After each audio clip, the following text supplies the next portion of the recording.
अस्सलाम वालेकुम। आज हम आपके साथ शेयर कर रहे हैं मूली के पराठे। पंजाब की हर दिल अजीज़ और फेमस डिश जो सबको बहुत ही पसंद आती है। सर्दियों के मौसम की ये ख़ास सौगात है और ये हम किस तरह से बनाते हैं ये आपके साथ आज शेयर करते हैं। बहुत ही सादा सा और बहुत ही आसान सा हमारा तरीका है। बहुत से तरीक़ों से लोग बनाते हैं इसे, मगर जिस तरीके से हम इसको ज़्यादा पसंद करते हैं वो आपके साथ शेयर कर रहे हैं। इसके लिए हमने 1.5 kg मूली ले ली। इसको बिल्कुल अच्छी तरह से धो लिया, पील कर लिया और फिर क्रश कर लिया बहुत बारीक सा। और फिर इसको हमने निचोड़ लेना है बहुत अच्छी तरह से।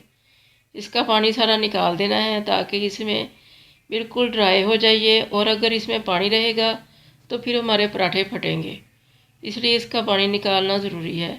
बाद लोग पका के इसका पानी ड्राई कर लेते हैं, मगर उसका टेस्ट बिल्कुल मुख्तलिफ आता है और इसका हमें अच्छा लगता है।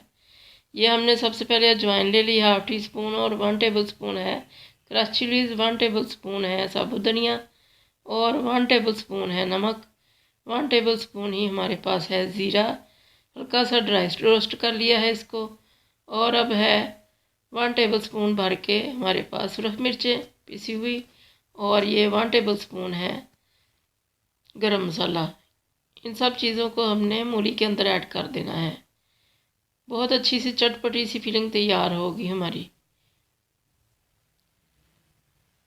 तो अब इसके अंदर हम डालेंगे ग्रीन चीज़ें, जो कि सब्ज़ मिर्चें हैं हमारे पास 4-5 बारीक कटी हुई, और थोड़ा सा अदरक है हाफ इंच के करीब बारीक कटा हुआ, कद्दूकश भी किया जा सकता है।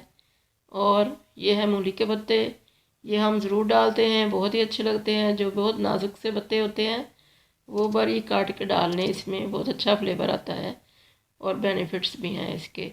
और ये सब्ज़ धनिया है, हैंडफुल डाल लिया है, बहुत अच्छा लगता है ये भी। और इसको अच्छी तरह से मिक्स कर लिया। अच्छी सी ये हमारी चटपटी सी फीलिंग तैयार है। और इस वक्त इसमें से चेक भी कर लें कि नमक कितना है, ठीक है या नहीं। आटे को हमने नॉर्मल गूंद लिया था, हल्का सा नमक ऐड कर लिया था और छोटे छोटे इसके पेड़े बना लिए और फिर छोटी छोटी रोटियां बेल ली और इनको अच्छा सा रेस्ट दे लिया पहले। फिर इसके अंदर फिलिंग भर ली, जितनी दिल करे भर लें। और फिर इनको साइडों से सील कर दिया हाथ से और फिर अंदर से हल्का हल्का सा दबाया ताकि इसकी फिलिंग जो है चारों तरफ से इक्वल हो जाए। और अच्छी तरह से इसको हल्के हाथ से दबा दबा के बड़ा कर लिया।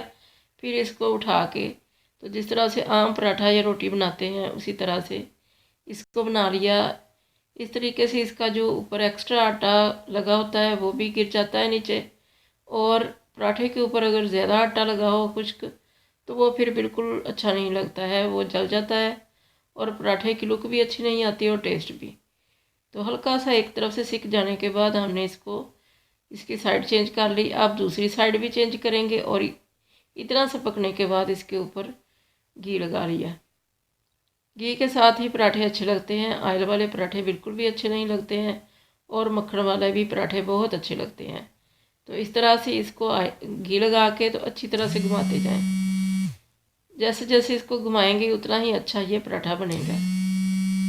हर किस्म के पराठे इसी तरह से घी लगा के घुमाएं तो वो बहुत अच्छे चारों तरफ से गोल्डन ब्राउन और किनारों तक अच्छे घी भी लग जाता है और कलर भी उनका बहुत अच्छा आता है।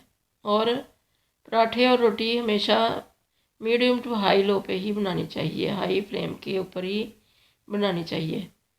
तो अब दूसरा पराठा हमने तैयार कर लिया है, उसी तरीके से सील कर लिया उसको और हल्का हल्का से दबाएंगे और इसको ज़रा सा बड़ा करेंगे। फिर इसको हाथ के ऊपर उठा के जैसे आम रोटी या पराठा बनाते हैं वैसे ही इसको बना लिया। इस तरीके से बहुत अच्छी सी बारीक और बहुत ही अच्छे बड़े बड़े पराठे बनते हैं। हल्का सा सिक जाने के बाद दूसरी साइड चेंज की और फिर इसके ऊपर मक्खन लगा लिया और इसको घुमाते गए। आँच इसकी मुसलसल हमने मीडियम टू हाई ही रखनी है। और बहुत अच्छा सा ये गोल्डन ब्राउन पराठा तैयार हो चुका है। अगर इसको ज़्यादा क्रिस्पी करना है तो तवे से उतारते ही इसको खोल लें। हमारे घर में सारे ही खुले हुए पराठे ही पसंद करते हैं क्योंकि ये बहुत ज़्यादा क्रिस्पी हो जाते हैं।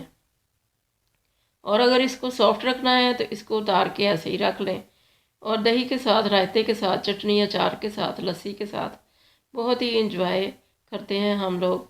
तो आप इसी तरह से बनाएं। अल्लाह करे आपको बहुत अच्छा लगे।